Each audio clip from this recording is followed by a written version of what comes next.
Dyatlov पास की रहस्यमयी त्रासदी एपिसोड 3 मौत की घाटी और रहस्यमयी रोशनी। 26 फरवरी 1959 बर्फ से ढके उरल पर्वतों में एक के बाद एक लाशें मिल रही थीं।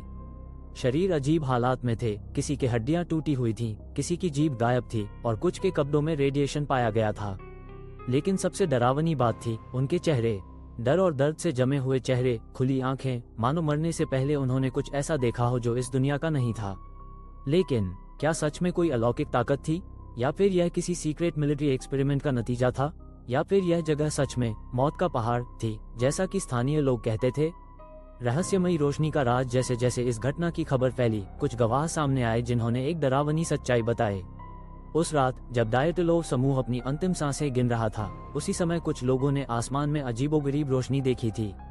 एक बचाव दल के बयान। बचाव अभियान के कुछ सदस्यों ने बताया कि जब वे उन शवों की तलाश कर रहे थे तो रात में उन्होंने आसमान में चमकीले नारंगी और नीले रंग के गोले देखे थे।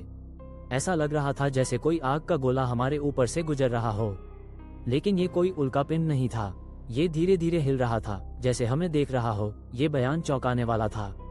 2 स्थानीय लोगों की गवाही। मासी जनजाति जो इस इलाके में रहती थी, उन्होंने भी उस रात कुछ अजीब देखा था। हमने कई बार पहाड़ के ऊपर उड़ते हुए रोशनी के गोले देखे हैं। वे किसी आवाज के बिना उड़ते हैं और कभी कभी नीचे जमीन के करीब आ जाते हैं। कई लोगों ने दावा किया कि उन्होंने 1930 के दशक से इस इलाके में ऐसी रोशनियां देखी थीं। क्या डायटलोव समूह ने भी इन्हीं रोशनियों को देखा था, और क्या वे इन्हीं के कारण मारे गए थे? क्या डायटलोव समूह ने किसी अज्ञात शक्ति को देख लिया था? यह अब तक रहस्य बना हुआ है कि डायटलोव समूह उस रात इतनी बुरी हालत में क्यों मिला। 1 क्या वे डर के कारण भागे? अगर आसमान में कोई अनजान शक्ति थी, कोई उड़नतस्तरी या परग्रही यूएफओ, तो संभव है कि उन्होंने इसे देखकर डर के कारण भागना शुरू कर दिया हो। उनके तंबू अंदर से कटे हुए थे, जिसका मतलब है कि वे किसी चीज से इतने डर गए थे कि उन्होंने दरवाजा खोलने की कोशिश भी नहीं की और सीधे चाकू से तंबू काटकर बाहर भागे। वे बिना जूते और गर्म कपड़ों के बाहर निकले, जबकि -25 डिग्री सेल्सियस की ठंड थी। कोई भी इंसान सामान्य स्थिति में ऐसा नहीं करेगा। क्या उन्होंने कोई उड़नतस्तरी देखी थी, या फिर कोई रेडिएशन से जुड़ा secret military test? Soviet military की साजिश। कुछ शोधकर्ताओं का मानना है कि डायटलोव समूह एक सीक्रेट मिलिट्री एक्सपेरिमेंट का शिकार हुआ। संभावनाएं। Secret weapon testing. सोवियत सेना इस इलाके में कोई सीक्रेट हथियार टेस्ट कर रही थी, जिसकी चपेट में ये समूह आ गया। सोनिक वेपन, ध्वनि हथियार। एक सिद्धांत ये कहता है कि सेना ने वहां low frequency sound waves, infrasound का परीक्षण किया, जिससे लोगों में मतिभ्रम, हेलुसिनेशन हुआ और वे पागल होकर भागने लगे। Radiation experiment. कई शवों के कपड़ों में रेडिएशन पाया गया, जिसका कोई स्पष्ट कारण नहीं था। सोवियत सरकार का गुप्त ऑपरेशन। जब इस मामले की जांच हुई तो सोवियत सरकार ने जल्दी से इसे बंद कर दिया और इसे अज्ञात प्राकृतिक कारणों से हुई दुर्घटना कहकर रिपोर्ट बंद कर दी। पर सवाल ये है कि अगर यह प्राकृतिक मौत थी तो जांच रिपोर्ट को गोपनीय क्यों रखा गया? मौत के इतने अलग अलग तरीके क्यों थे? रेडिएशन कहां से आया? क्या सरकार सच्चाई छुपा रही थी? हिममानव यति का सिद्धांत। कुछ शोधकर्ताओं का मानना है कि डायटलोव समूह को यति, बर्फीला दैत्य, ने मारा। कुछ शवों पर पंजों जैसे निशान थे। कुछ के सिर और पसलियां इतनी जोर से टूटी थीं जैसे किसी बहुत भारी चीज ने उन पर हमला किया हो। ल्यूडमिला की जीभ गायब थी, जो एक जंगली जानवर के हमले का संकेत हो सकता है। क्या डायटलोव समूह ने गलती से यति के इलाके में घुसपैठ कर दी थी? डायटलोव पास की भूतिया कहानियां। आज भी डायटलोव पास को एक अत्यधिक डरावना और शापित स्थान माना जाता है। कई पर्यटकों ने वहां अजीब आवाजें सुनी हैं। कुछ ने दावा किया है कि वहां अनदेखी आंखें उन्हें देख रही थीं। कुछ शोधकर्ताओं ने वहां उपकरण लगाए और उनके कैमरों में बिना किसी कारण के अजीब इंटरफेरेंस, गड़बड़ियां आईं। क्या डायटलोव पास सच में शापित है? मासी जनजाति इस जगह को मौत की घाटी कहती थी। उनके अनुसार वहां बुरी आत्माएं भटकती हैं और जो भी वहां जाता है वह वापस नहीं आता। क्या ये रहस्य कभी हल होगा? 1959 से अब तक इस घटना के कई नए सिद्धांत सामने आए हैं, लेकिन कोई भी सिद्धांत सभी सवालों के जवाब नहीं दे पाता। असली सवाल अब भी कायम है। तंबू के अंदर क्या हुआ था जिससे वे अचानक भाग निकले? उनकी हड्डियां बिना बाहरी घाव के कैसे टूटी? रेडिएशन कहां से आया? ल्यूडमिला की जीभ कैसे गायब हुई? आसमान में दिखी रहस्यमयी रोशनी क्या थी? क्या यह एक दुर्घटना थी, या फिर कोई अलौकिक ताकत, सरकार की साजिश, या कोई अनजानी शक्ति इस घटना के पीछे थी? आज भी डायटलोव पास पर कोई नहीं जाता, क्योंकि वहां रहस्य की हवा अब भी बहती है। अगले एपिसोड में आधुनिक अनुसंधान और नए खुलासे। क्या सच में वहां कुछ अलौकिक था? डायटलोव पास के नए पीड़ित, वहां मरने वाले और लोग। डायटलोव पास की रहस्यमयी त्रासदी एपिसोड 4, मौत का पहाड़ और नए पीड़ित। 1959 की डायटलोव पास त्रासदी के कई दशक बीत चुके हैं, लेकिन ये रहस्य अब भी जिंदा है। क्या यह एक दुर्घटना थी? क्या सोवियत सरकार कुछ छुपा रही थी, या फिर वहां कोई अलौकिक शक्ति थी जिसने उन 9 पर्वतारोहियों की जान ले ली? लेकिन सबसे डरावनी बात यह है कि डायटलोव पास की घटनाएं यहीं खत्म नहीं हुई।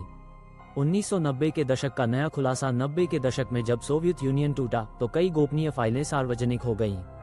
इन दस्तावेजों में कुछ डरावने रहस्य सामने आए। उस रात मिलिट्री एक्टिविटी की खबरें थीं। आसमान में अजीब रोशनी और आवाजें सुनी गई थीं।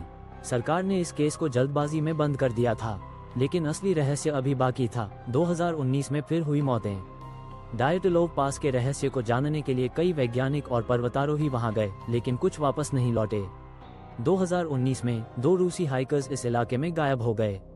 जब उनकी लाशें मिली तो उनकी हालत डायटलोव समूह जैसी ही थी। शरीर पर बाहरी घाव नहीं थे, लेकिन हड्डियां टूटी हुई थीं। उनके कपड़ों में हल्का रेडिएशन पाया गया। उनके चेहरे पर वही डरावना भाव था जो 1959 के पीड़ितों के चेहरे पर था। ये जगह मौत को बुलाती है, एक स्थानीय गाइड ने कहा। क्या डायटलोव पास सच में शापित है? स्थानीय लोगों की डरावनी कहानियां। मासी जनजाति जो उरल पहाड़ों के आसपास रहती है, डायटलोव पास को मौत का पहाड़ कहती है। उनके अनुसार वहां बुरी आत्माएं भटकती हैं जो इंसानों को मार सकती हैं। कुछ स्थानीय गाइड्स ने भी बताया कि जब वे डायटलोव पास गए तो उन्होंने वहां अजीब आवाजें और छायाएं देखी। कभी कभी रात को वहां किसी के चीखने की आवाज आती है, लेकिन वहां कोई नहीं होता। क्या यह उन 9 पर्वतारोहियों की आत्माएं हैं जो अभी भी इस पहाड़ में भटक रही हैं? 2020 में वैज्ञानिकों ने क्या पाया? 2020 में कुछ वैज्ञानिकों ने ये जानने के लिए डायटलोव पास का अध्ययन किया कि वहां क्या हुआ था। 1. हिमस्खलन सिद्धांत, एवलांच थियरी। कुछ वैज्ञानिकों का मानना है कि वहां छोटे हिमस्खलन, मिनी एवलांच हुए होंगे, जिससे लोग डरकर भागे होंगे। लेकिन ये सिद्धांत हर सवाल का जवाब नहीं देता। अगर हिमस्खलन हुआ था तो तंबू को बर्फ में दब जाना चाहिए था, लेकिन तंबू खुला पड़ा था। कुछ शव 3 किलोमीटर दूर जंगल में मिले, वे वहां कैसे पहुंचे? कुछ के कपड़ों में रेडिएशन क्यों था? 2. Infrasound theory, infrasound theory. कुछ वैज्ञानिक मानते हैं कि हवा और पहाड़ों के टकराने से एक अजीब ध्वनि, इंफ्रासाउंड, पैदा हुई होगी जो इंसानों को मतिभ्रम, हेलुसिनेशन करा सकती है। शायद इसी मतिभ्रम की वजह से वे लोग पागल होकर भागे और अपनी मौत के शिकार हो गए। लेकिन ये भी सभी सवालों के जवाब नहीं देता। क्या डायटलोव पास में कोई अलौकिक शक्ति है? कई शोधकर्ताओं का मानना है कि इस जगह पर कोई अज्ञात ऊर्जा मौजूद है। यहाँ कई बार मैग्नेटिक इंटरफेरेंस, चुंबकीय गड़बड़ी देखी गई है। कई इलेक्ट्रॉनिक डिवाइसेस वहां अचानक बंद हो जाती हैं। कुछ पर्वतारोहियों ने वहां रहस्यमयी रोशनी देखी है। क्या ये जगह किसी अलौकिक शक्ति के नियंत्रण में है? डायटलोव पास एक अनसुलझा रहस्य। इतने सालों बाद भी यह घटना अनसुलझी है। क्या यह एक मिलिट्री टेस्टिंग थी? क्या ये कोई अलौकिक शक्ति थी, या फिर यह सच में मौत का पहाड़ है? आज भी जो लोग वहां जाते हैं वे अजीब घटनाओं का सामना करते हैं। क्या आप डायटलोव पास जाने की हिम्मत करेंगे? अगले एपिसोड में डायटलोव पास के नए खोजकर्ता, क्या उन्होंने कोई सबूत पाया? वहां जाने वाले लोगों के डरावने अनुभव। क्या डायटलोव पास का रहस्य कभी हल होगा?